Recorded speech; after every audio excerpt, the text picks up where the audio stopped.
Hey, guess what, White Sox fans? Mothership podcast number 106. Can you believe it?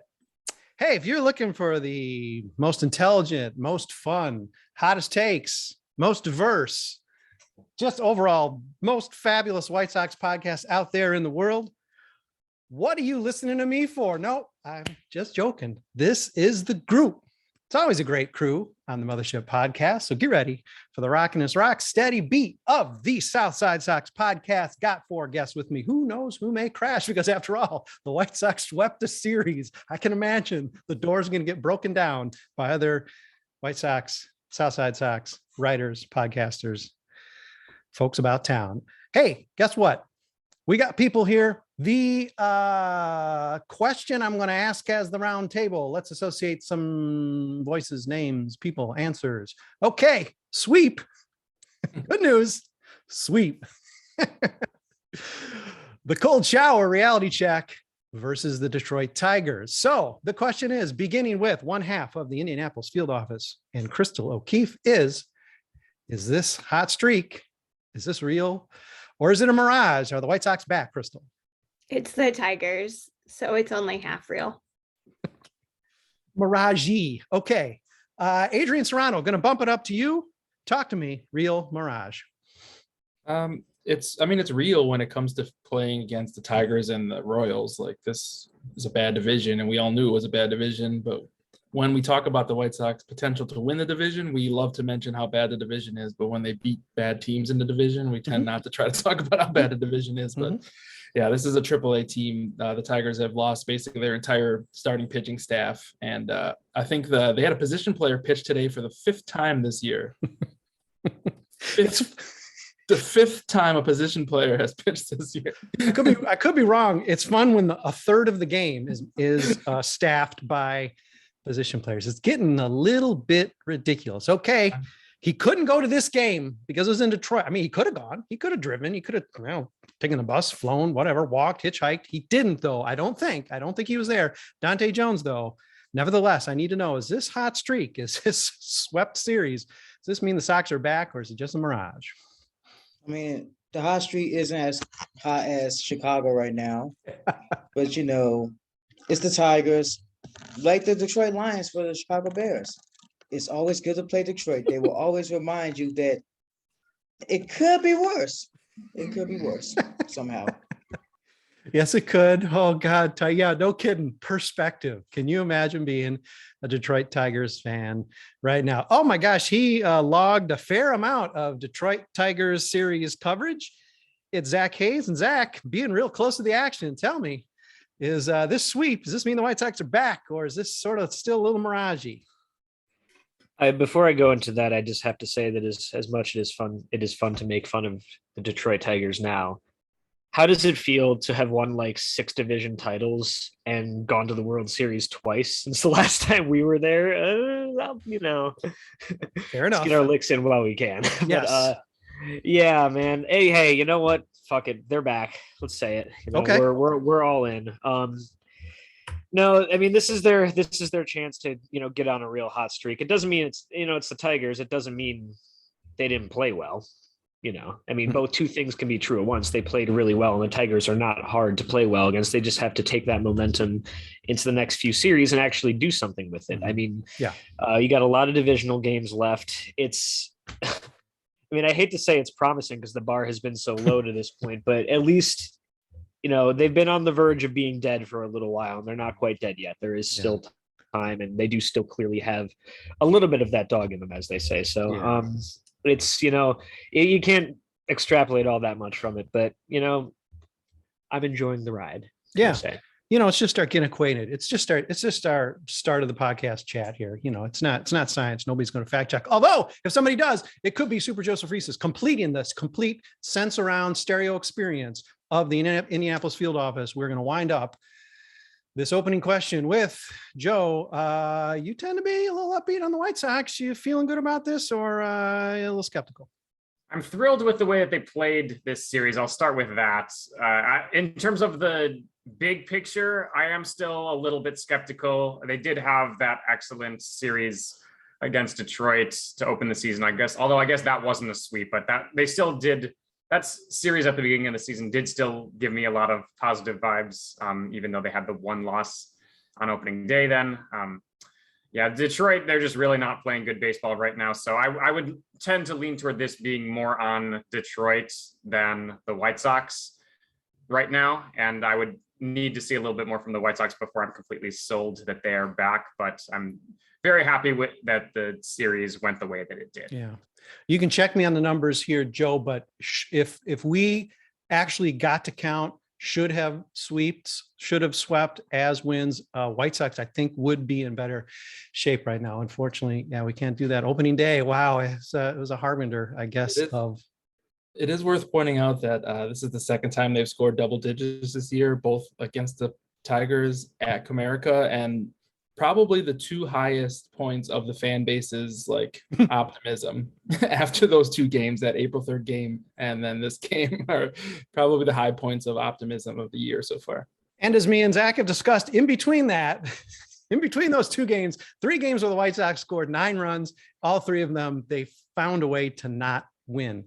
So let's reverse that, White Sox. Okay, speaking of numbers, hey, that's what you come to me for. That's the only value I provide to these podcasts, and usually in convoluted fashion. Hey, what a 13-0 game will do for run differential. White Sox are now projected to win more than 70 games this year.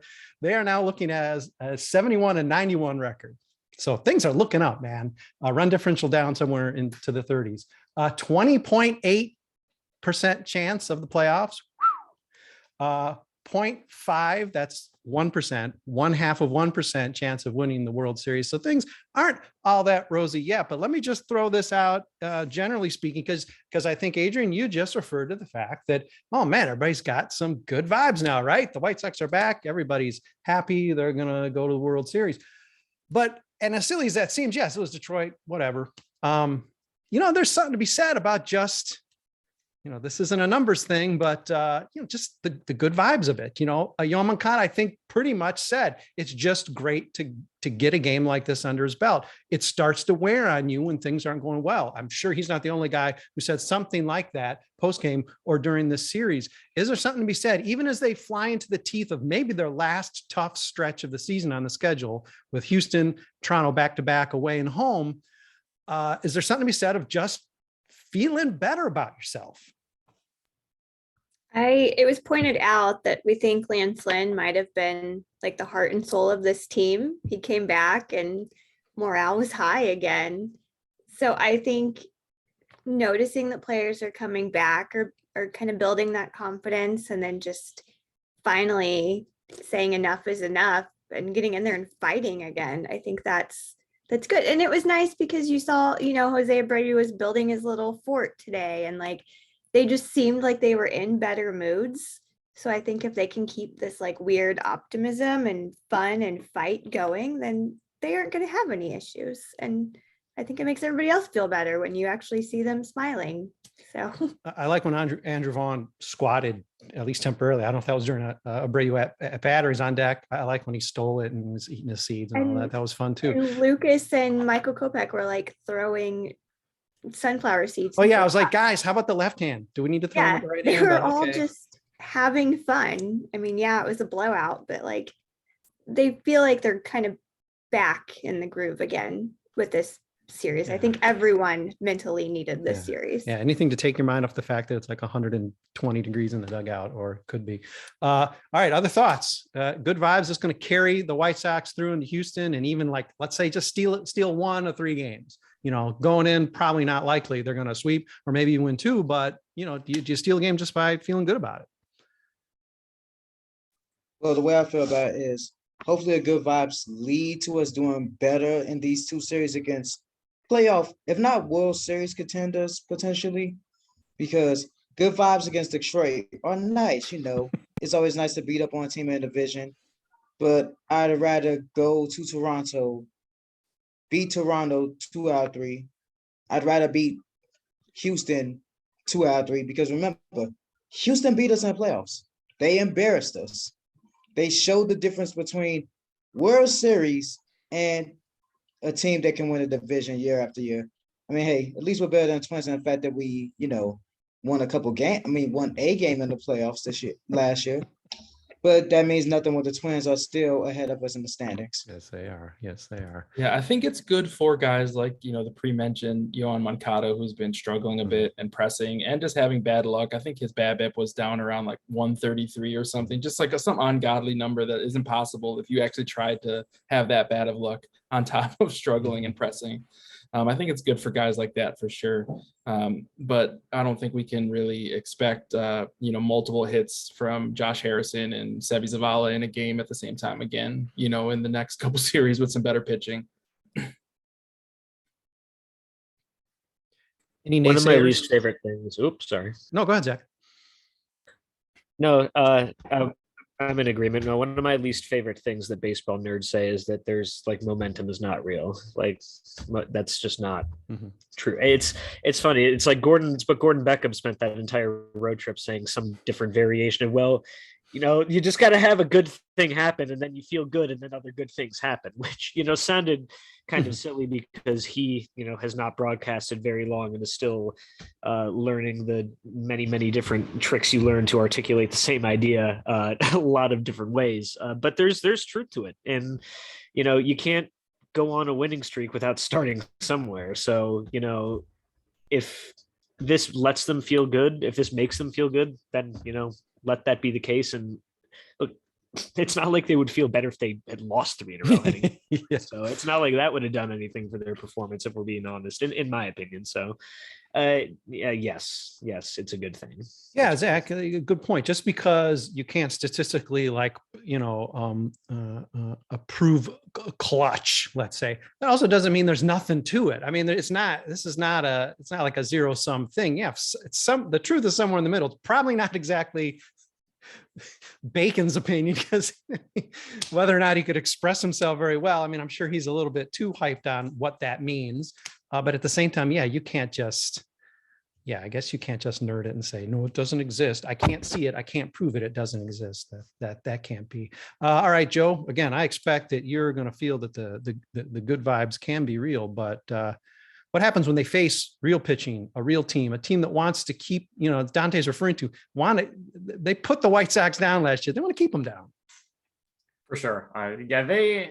It's been obviously, typically they have crumbled, against good pitching this season pretty consistently. And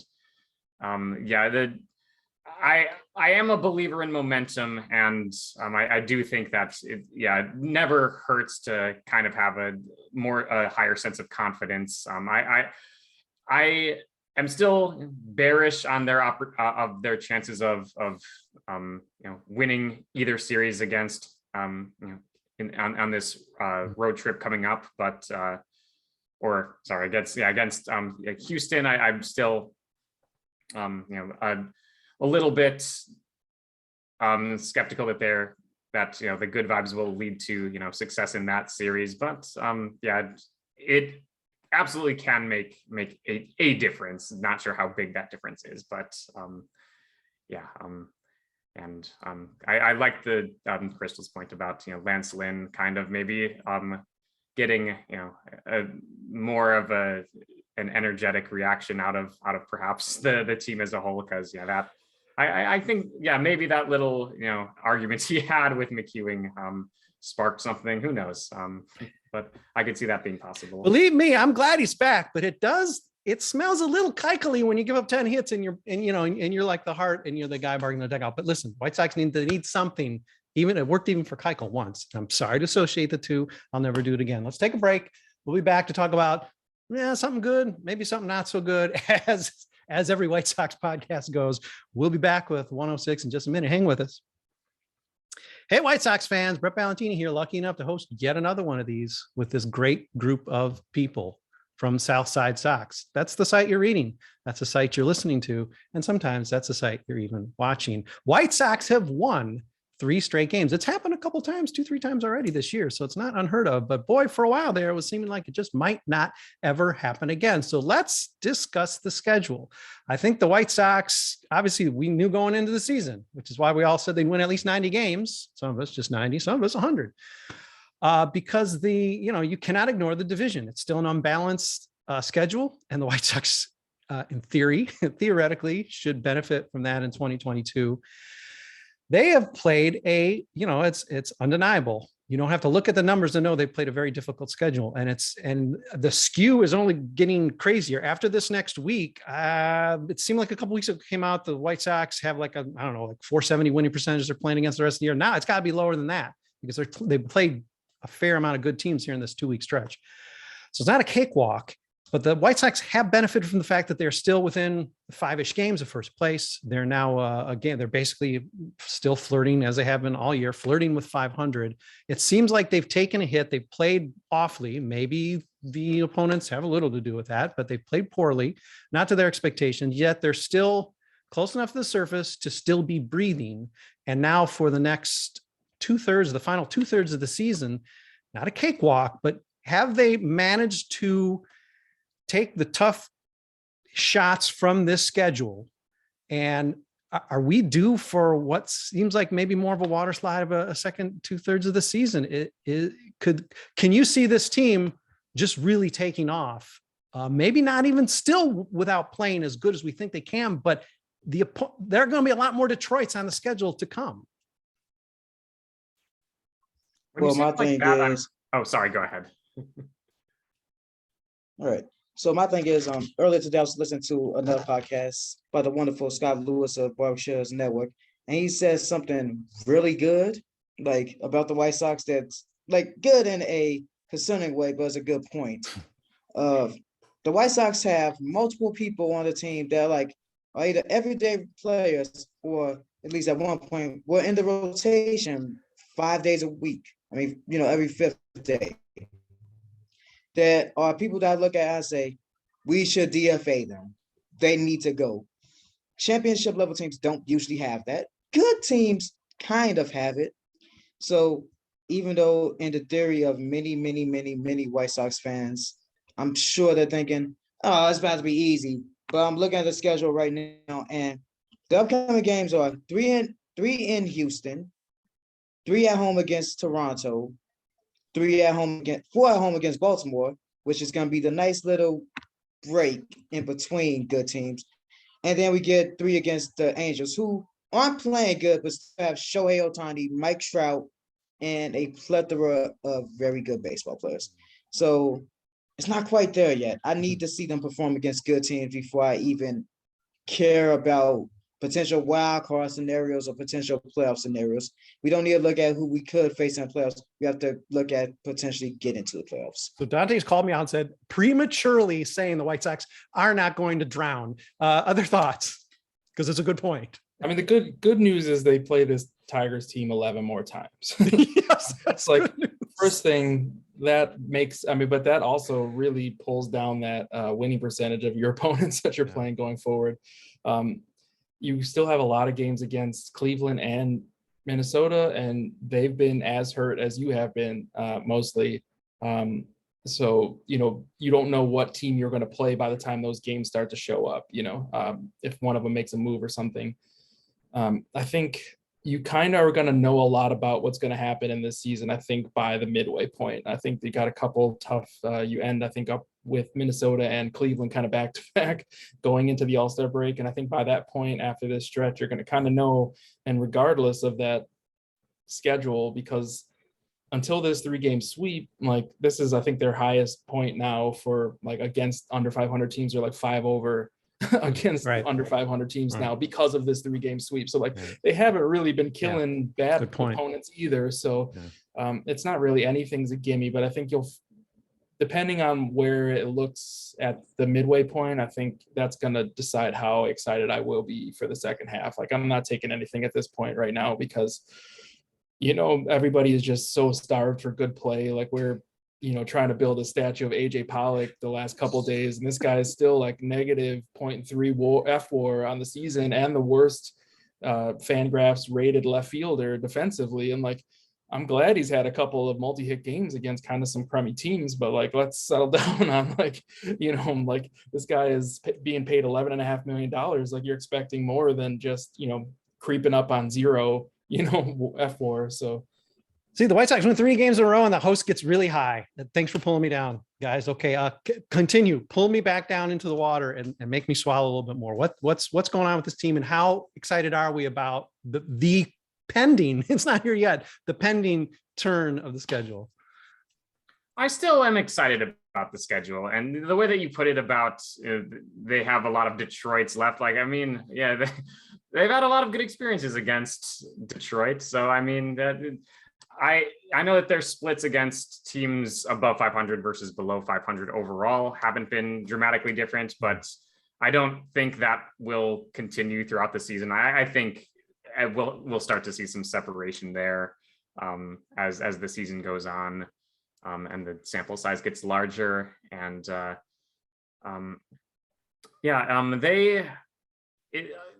it is important to note that, like, a lot of times it's not who you play, it's when you play them. So maybe they'll be facing a bad team that's in the middle of a hot stretch.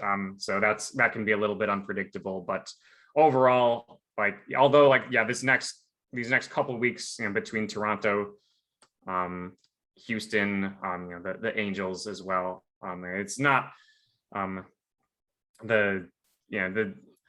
it's still, there's the cupcake part of the schedule hasn't gotten here yet, but I'm overall, like, looking at the final in 3.5 or so months, I'm still optimistic about that, and it's even slightly better than we've been saying as far as remaining games against Detroit. They still have 13 left of those, so lots to look forward to in that regard.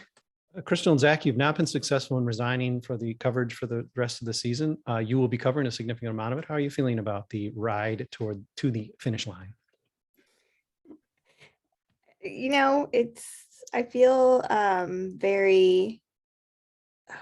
feel like I'm on a crazy train right now, because I admittedly go into Slack when they're down bad and say, "Fuck you guys, I'm out." I feel like on at least once a week I say that, and you won't let me quit. Nope. Which I think is incredibly rude. It is. But then there are days like today where, Zach and I had coverage today together, and it was fun. And we were like playing off of each other, because Zach was like, "Oh, I'm going to quote Chrystal with the Taming of Tigers." Like, we had fun, and I didn't want to quit today. So again, it's like a crazy train where sometimes it's fun and sometimes I'm like, "Brett, I hate you. I'm leaving. Don't call, don't text." Trust me, not more than I hate myself. Chicago White Sox 2022. Don't let Chrystal quit. Okay, Zach, you feeling upbeat? I mean, I'm semi excited for the second half and the next 2/3 of the season for a number of reasons. And the schedule is not really one of them. I honestly don't think it matters all that much. If Eloy Jimenez comes back and puts up a 140 OPS plus, it's probably not going to be because of the schedule. I think, that being said, if, the division comes down to a couple games, which it looks like it very well could, then schedule could make a difference. As far as like team performance though, I don't know, by looking at, I almost don't really want to think about it, because I feel like we're starting to fall. It almost makes us fall into the same trap that many of us did before the regular season, where it's like, okay, Lance is back and Tim is days away from coming back. And Eloy will be back sooner or later, provided he doesn't need like a 16th rehab assignment. And then, but like, you know what? The health isn't guaranteed, and we saw for the first 2.5 months of the season is that when you run out pitchers like Velasquez and Keuchel, and what the general depth options and Jimmy Lambert on this team have been, it's really easy to lose games to the Royals and to the Orioles and to bad teams. So, if some of that stuff doesn't get addressed, or if injuries start cropping up again, I'm not sure it's going to matter, because if there's any, the takeaway that most people are having from today's game is, okay, well, you don't get to face Alex Faedo every game. You don't get to face position players for 3 out of, for a third of the game most of the time, but all the time. I would think the bigger takeaway, honestly, is that getting 8 scoreless innings out of Vince Velasquez and Davis Martin, as interesting as Martin looks, is probably not something to expect even against bad teams in the future. So I'm looking inward. I'm trying to one game at a time, one series at a time. I'm not really concerned with the strength of schedule in August is right now. I do want to note, by the way, before my time is up, absolutely diabolical hosting move on your part, Brett, by comparing Lance Lynn to Dallas Keuchel for a second before instantly cutting to an ad before, you know, the volcano could erupt in your face. So just wanted to acknowledge, you know. You know, it's been 106 and I'm not good at it, but maybe better than number one. So yeah. I mean, I'll stick with it. they have the same amount of White Sox playoff wins. Getting spicy. Real quick, like back to like the biggest thing I'm gonna double up on with Zach is like I don't care about the strength of schedule because all that matters is what we've been talking about the whole year. Like just play good against the Twins and the Guardians. That's all that matters. No Tony punting those games. No pretending that doesn't matter. It's not every game matters the same. Like no, like whoever wins this division would be the fourth place team in the AL East. Like just win this division. That's your way to get in. So like take those games more seriously. Like I'm fine with that. Yeah. The White Sox did not think they were going to have to crawl over Cleveland and Minnesota to get there. They figured they were just going to be, oh yeah, come on into the empty room. You finally showed up. Let's play a game. And now, the turntables have turned for sure. Okay. I said negative and positive. So let's talk about something that is curious. And I think this has been a bugaboo for Zach in particular, but probably all of us, Adrian as well. The strange management of injured players. Michael Kopech is not going to throw 150 innings this year. He hurt himself. He felt his knee pop. Thankfully, it apparently is just fluid. He is able to pitch as soon as Sunday. I don't know if that's changed yet, but clearly he's not injured per se. But he's a guy who's going to need breaks. So now, because they're carrying him for a week until he might pitch Sunday, the White Sox they seem consistently voluntarily undermanning themselves pretty much game after game. And I know this is a game that every team has to play. It just doesn't seem like the White Sox are playing it well. Am I wrong? And I'm just trying to finally not be so high on this team and get angry by the end of this. I think Tony just doesn't realize that you can actually put people on the injured list when they are injured, and that you can get other players to come up and take their place. But Chrystal, that's where the adults in the room have to take over and step in, though. I mean, yeah, because technically, like that's Rick Hahn's job. So I'm not a big conspiracy theory guy, but like if there was ever a conspiracy theory, I believe where Rick Hahn's trying to sabotage Tony, like this injury IL situation is kind of one of those, like, because he's kind of hung him out to dry a few times. Like, Kopech's got to miss time. Just put him on the 15-day, let him miss 2 starts, and we got Lance back and Vince Velasquez back. Like, you have enough starters. Like, I don't understand why you even they're playing this like NFL coach secret strategy game. That's what Tony is doing. That's kind of annoying to me. Like, will Liam pitch today? Will he not? I don't know. Like, they don't care about that. Like, just go win the game. Like, they're not waiting to see if your closer is going to be available or not. Like, that doesn't affect their game plan. Yeah, Zach, I think you literally have referred to upper body and lower body, the double speak of the National Hockey League in all of this. This is foolish, right? And Lord knows, let's hope this isn't a matter of undermining. If Rick Hahn is choosing, no matter how angry he is about having to have hired Tony La Russa, if he's so upset about it, he's trying to undermine this window by goofing around with this. Oh, gosh. All right. We're bringing the mood down. Zach, thoughts? You want to chime in here on what's going on with these injuries? Because it seems like they're just blowing opportunities to run out 26 player roster. Yeah, I think there's 2 things. I think usually I have 0 things going through my head, but 2 in this case. The first is that I don't really want. It's one of those things where I'm not going to attribute to like malfeasance what could be otherwise attributed to just being stupid. This is an organization that has proven it has really no coherent and consistent overarching philosophy when it comes to pretty much anything. They're understaffed. They don't have much of an analytics department. Who the hell knows what's going on with their training department, their athletic training department, as we've seen. I mean, we have pretty people who would be considered kind of experts on injury patterns, and I'd go follow Derek Rhodes on Twitter, who's saying who literally builds dashboards for Baseball Prospectus to track injuries. And he's saying there's something going on here. This is far, far too many similar lower body tissue injuries for it to be a coincidence. So the long story short there is that this organization doesn't know what they're doing. So I'm prepared to say that's one part of it. I think another part of it, and live arms is better than, injured arms in the pen. But I'm looking at the AAA Charlotte pitching staff right now and going in order of games pitched. So this is the most games pitched to the fewest games pitched. These are the ERAs. It's a 5.63, a 5.90, a 5.30, 1.66. Zach Muckenhern, come on up. Then you got a 7.20, a 3.79, a 6.65, a 7.06, a 7.88, a 6.75, and a 6.87. You're saying that won't play. There are no good pitchers in this organization beyond what we have in the major league level, more or like close to the majors. And it's really a double-edged failure, I think. And gosh, it's just Wes Benjamin come back from Korea. Yeah, it is rough. Hey, let's do a speed round here, if you don't mind, friends. And we can end silly because the rest of this has been very serious. Just a day or two ago. Yeah, listen, seriously, Chrystal, if we were going to applaud the White Sox for so many years of being the best, the healthiest organization for like a decade or more, boy, they need to be hammered twice over. Well, they're acting hammered twice over, frankly, for what's going on now, as Zach pointed out. Ozzie Guillen doesn't like exit velocity. He thinks that people call home as if they call home after games. Call home after games and say, yeah, I did really well. I was 0 for 4, but I hit the ball hard 4 times. Like, you should be ashamed of that. I suspect I know what the answers are, but hey, everybody, how do you feel about exit velocity? How do you feel about hitting the ball hard? Adrian, would you be embarrassed to call home after a game and say, geez, I am 0 for 4, but I hit the ball hard 4 times?